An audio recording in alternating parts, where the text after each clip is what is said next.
This is our first ever, historically first ever Aphys cut.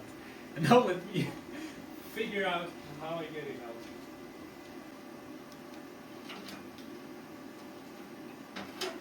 Yeah.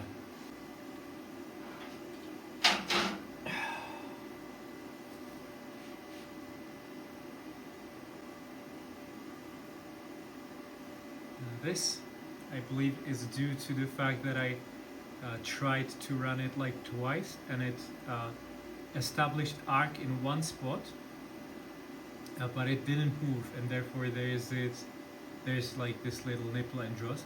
This should not happen while operating it normally. There's some dross on the bottom, which theoretically could be taken care of.